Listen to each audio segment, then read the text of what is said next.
Work. We heard about work last week. Wonderful session by Al on work, and it encompassed three areas: work vocationally, life work, or the idea of us being prepared for good works, and that's connected strongly in with the session today.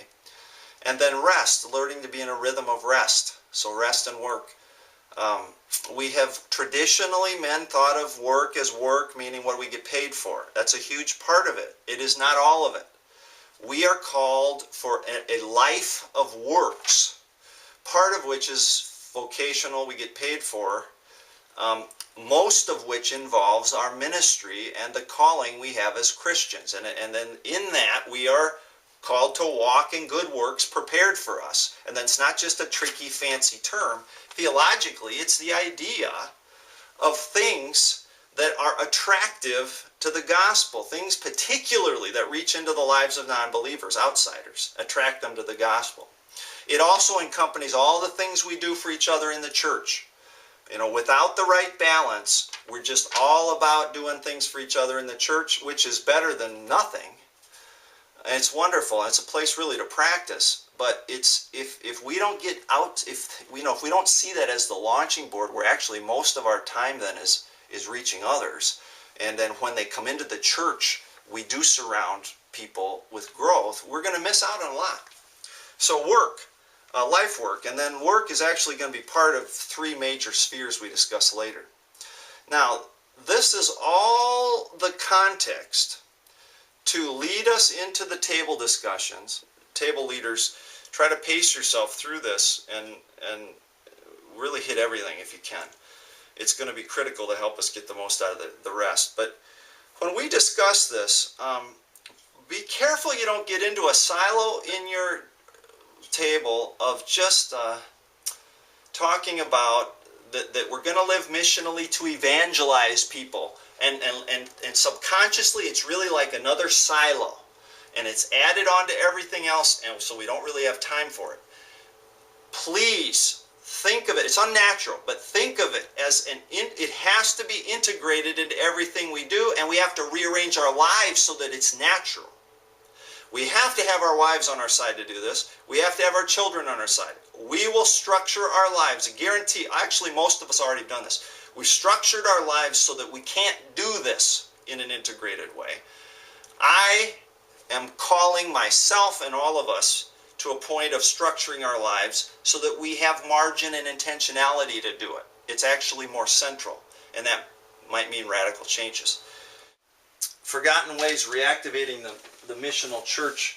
Alan Hirsch, this is our elders who went through this a couple years ago. Major idea here, which is, I'm going to say it now because a lot of you are probably feeling this. 25% of the society in developed nations, okay, Australia, Europe here, will jump from church to church, maybe 20%, and it's shrinking. But we've got 70 to 80% of people will never set foot in church. They will only respond to the gospel through a personal incarnational outreach, which is on this basic family-to-family level. Okay, that's a huge growth area. Hirsch, it's really challenging us to go there. And so we can grow churches two ways. Just become really slick so that we track everybody from everybody else's church that's being really slick. Or we do what we can there, but also cultivate our families to be free for the 70%, which will mean becoming less involved with just hoop jumping programs, more involved with discerning the core of what my family needs to provide for margin and mission to reach out into being poised to help my family react to pressing needs around me. So watch out for silos. Urge open discussion. You're going to read several verses. Some of you, they're going to be old verses like you've got them memorized. If you don't consciously bring a missional context into the verse, you're just going to, you'll end up saying stuff that's just to fill the time. And it look like we know something. Okay, we've got to talk about this in a way where we're learning something, particularly how this applies to being mission. Yeah, and that's it. So let's go. Thanks, guys. Again, thanks for the setting, putting up with me. But I ask us now to very carefully enter our table discussions, be open and candid, and engage in a discussion that will really get us primed and get the ground plowed for a wrap-up. And then we're going to have a later large group discussion at the end. So thanks, guys. God bless. And thank you, table leaders, for however you led it and however you reined in the people that were heading off on tangents. Thanks for your work there. Thanks for those of you who contributed, whether you went on tangents or not.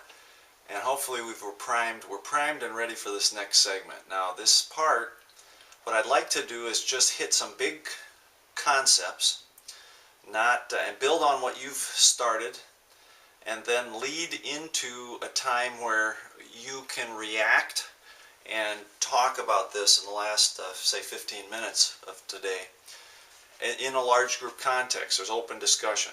Okay, so we're shifting gears now from your table discussions to what I'd like to share now. And there's three major sections here. One is the idea of conducting ourselves, and the simplicity of simply the way that in the Colossians passage, that's referring to simply living life, the way we're conducting ourselves. The other sections it's referred to as conversation, but it's our life.